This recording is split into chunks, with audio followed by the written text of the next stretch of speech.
Welcome to KPIS. My name is Manikanta.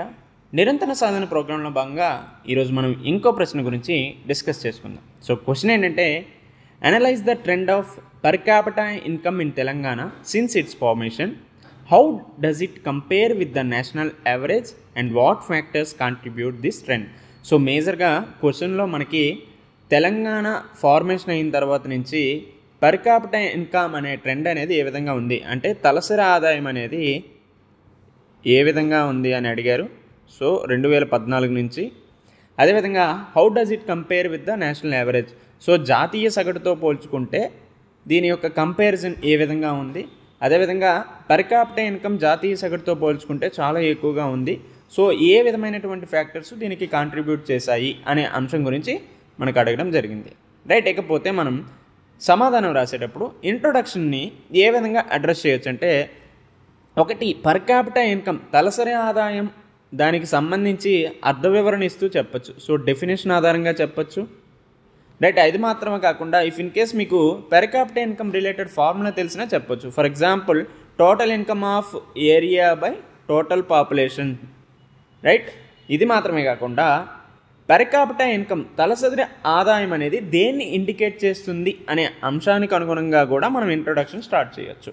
For example per capita income అనేది అక్కడ living స్టాండర్డ్స్ని తెలుపుతుందని చెప్పొచ్చు. Right. కనీస జీవన ప్రమాణాలను తెలిపేదే పర్ క్యాపిటా ఇన్కమ్గా చెప్పొచ్చు. ఇది మాత్రమే కాకుండా ఆర్థిక అభివృద్ధి, ఎకనామిక్ డెవలప్మెంట్ను కూడా సూచిస్తుందని చెప్పొచ్చు. రైట్. ఇది మాత్రమే కాకుండా డిస్ట్రిబ్యూషన్ ఆఫ్ వెల్త్ అనేది ఏ విధంగా ఉంది, డిస్ట్రిబ్యూషన్ ఆఫ్ డెవలప్మెంట్ ఏ విధంగా ఉంది అనేదంతా కూడా మనం పర్ క్యాపిటా ఇన్కమ్ ద్వారా తెలుసుకోవచ్చు. సో ఈ విధంగా ఇంట్రొడక్షన్ అనేది మనం పెడితే చాలా వరకు వాల్యూ యాడెడ్గా ఉంటుంది.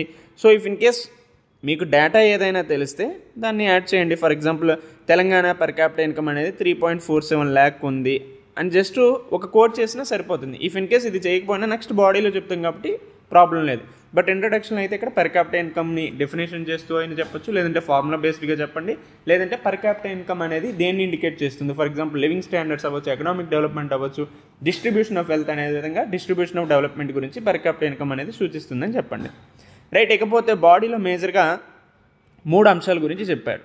సో ఫార్మేషన్ అయిన తర్వాత నుంచి పర్ క్యాపిటా ఇన్కమ్ అనే ట్రెండ్ ఏ విధంగా ఉందని అడిగారు. అదేవిధంగా నేషనల్ యావరేజ్తో కంపారిజన్ చేయమని అన్నారు. లాస్ట్గా ఈ ట్రెండ్ అనేది పెరగడానికి గల ఫ్యాక్టర్స్ ఏ ఫ్యాక్టర్స్ కాంట్రిబ్యూట్ చేస్తున్నాయి అనేది అడిగారు. సో ఈ విధంగా అడిగినప్పుడు ఫస్ట్ అనలైజ్ ద ట్రెండ్ చూస్తే పర్ క్యాపిటా ఇన్కమ్ అనేది 2011-12 2021-22 నుంచి 2023-24కి ఏ విధంగా ఇంక్రీజ్ అయిందో చూడండి. రైట్. సో స్టార్టింగ్ 2.69 lakh నుంచి ప్రజెంట్ 3.47 lakhకి పర్ క్యాపిటా ఇన్కమ్ అనేది పెరుగుతూ వస్తుంది. సో ఈ విధంగా ట్రెండ్ ఉందని చెప్పండి. సో 2.69 నుంచి 3.1కి వచ్చి present 3.47 lakh per capita income trend అనేది ఉన్నది అని చెప్పొచ్చు.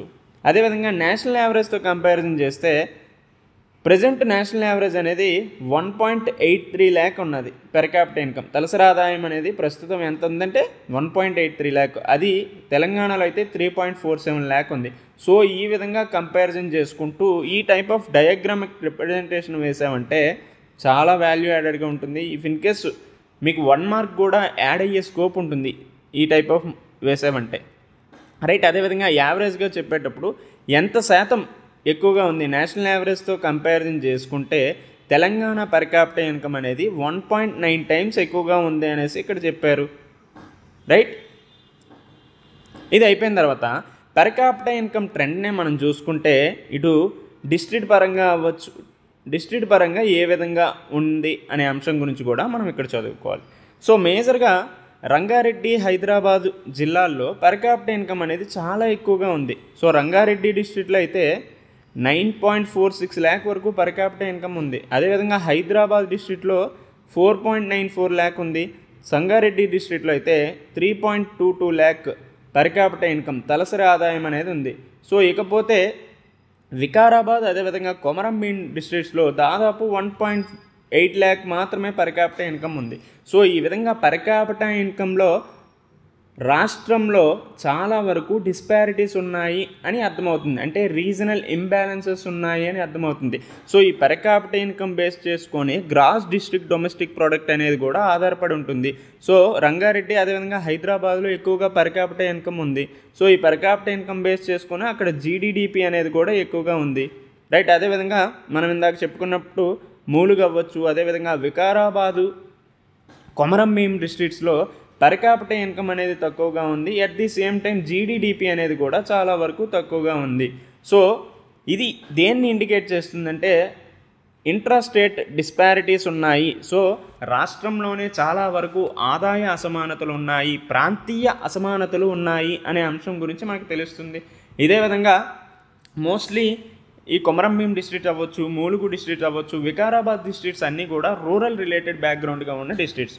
అయితే రంగారెడ్డి, హైదరాబాద్ అనేవి అర్బన్ ప్రోగా ఉన్నటువంటి డిస్ట్రిక్ట్స్ కాబట్టి ఈ విధంగా చూస్తే రూరల్ అదేవిధంగా అర్బన్ డివైడ్ కూడా చాలా ఎక్కువగా ఉందని తెలుస్తుంది. అంటే రూరల్ అర్బన్ డిస్పారిటీస్ అనేవి కూడా మన రాష్ట్రంలో చాలా వరకు ఉన్నాయని మనకు తెలుస్తుంది.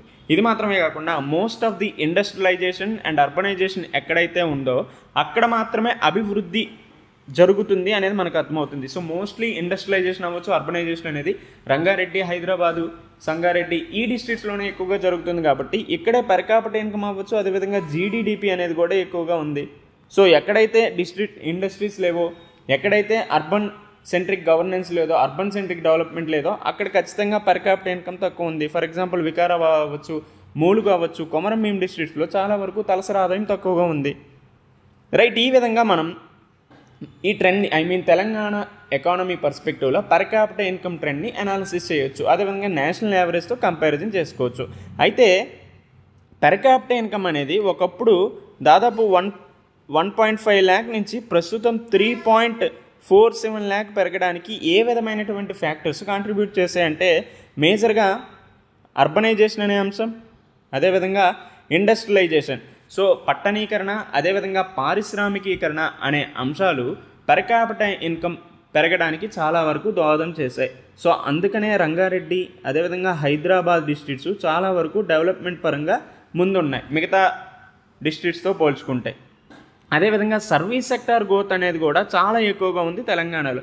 సో మన రాష్ట్రంలో సర్వీస్ సెక్టార్ గ్రోత్ 65.7% ఉందంటే ఎక్కడైతే సర్వీస్ సెక్టార్ అనేది ఇంక్రీజ్ అవుతుందో అక్కడ మాత్రమే పర్ క్యాపిటల్ ఇన్కమ్ ఎక్కువగా ఉంది. So most of the service sector అంతా కూడా ఈ రంగారెడ్డి, హైదరాబాద్ డిస్ట్రిక్ట్స్లోనే ఉంది కాబట్టి అక్కడ పర్ క్యాపిటల్ ఇన్కమ్ ఎక్కువగా ఉంది.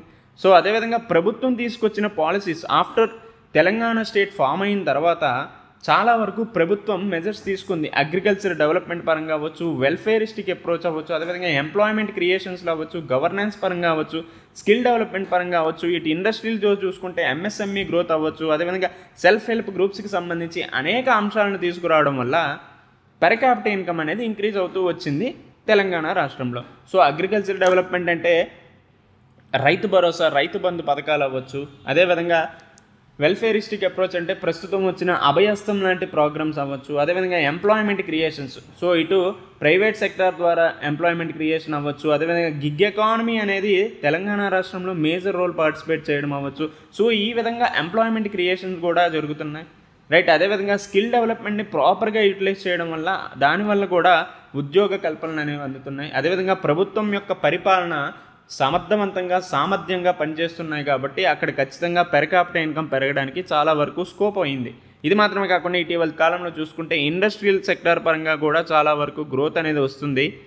సో అందులో ముఖ్యంగా ఎంఎస్ఎంఈ సెక్టార్ అనేది చాలా వేగంగా అభివృద్ధి చెందుతుంది. అదేవిధంగా సెల్ఫ్ హెల్ప్ గ్రూప్స్లో కూడా ప్రభుత్వం చాలా చొరవలు తీసుకోవడం వల్ల అక్కడ ఉమెన్ పార్టిసిపేషన్ పెరగడమే కాకుండా ఉమెన్ ఎంపవర్మెంట్ కూడా, ఎకనామిక్ ఎంపవర్మెంట్ అనేది కూడా సాధించడం వల్ల రాష్ట్రంలో పర్ క్యాపిటల్ ఇన్కమ్ అనేది పెరుగుతూ వచ్చిందనేసి మనం చెప్పొచ్చు.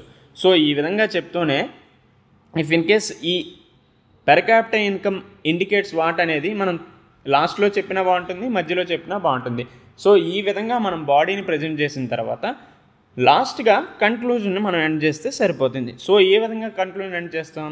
తెలంగాణ పర్ క్యాపిటల్ ఇన్కమ్ అనేది చాలా ఇంప్రెసివ్ గ్రోత్గా ఉందనేసి చెప్పొచ్చు. సో ఇంప్రెసివ్ గ్రోత్గా ఉన్నప్పటికీ కూడా రీజనల్ డిస్పారిటీస్ అనేవి చాలా వరకు ఉన్నాయి. సో ఈ రీజనల్ డిస్పారిటీస్ని తగ్గించవలసిన అవసరం ప్రభుత్వాల మీద ఖచ్చితంగా ఉందనేసి మనం ఎండ్ చేయొచ్చు. సో ఈ విధంగా తెలంగాణ ఎకానమీ పర్స్పెక్టివ్లో పర్ క్యాపిటల్ ఇన్కమ్కి సంబంధించి క్వశ్చన్ అడిగే స్కోప్ చాలా వరకు ఉంది కాబట్టి ఈ విధంగా ఈ సమాధానాన్ని రాసుకోవాల్సి ఉంటుంది. సో మోస్ట్లీ ఈ టైప్ ఆఫ్ డయాగ్రామ్స్ అవ్వచ్చు, ఈ టైప్ ఆఫ్ డేటాని మనం ప్రజెంట్ చేస్తే చాలా వరకు వాల్యూ యాడెడ్గా ఉంటుంది. ఐ హోప్ మీ అందరికీ ఈ ఆన్సర్ అర్థమైంది అనుకుంటున్నా. సో ఈ విధంగా మీకు తెలంగాణ ఎకానమీ అవ్వచ్చు, తెలంగాణ మూమెంట్కి రిలేటెడ్గా ఏవైనా క్వశ్చన్స్ ఆన్సర్స్ కావాలంటే నాకు కామెంట్స్ చేయండి. దానికి రిలేటెడ్గా మనం ఫర్దర్గా వీడియోస్ చేద్దాం. Until then take care.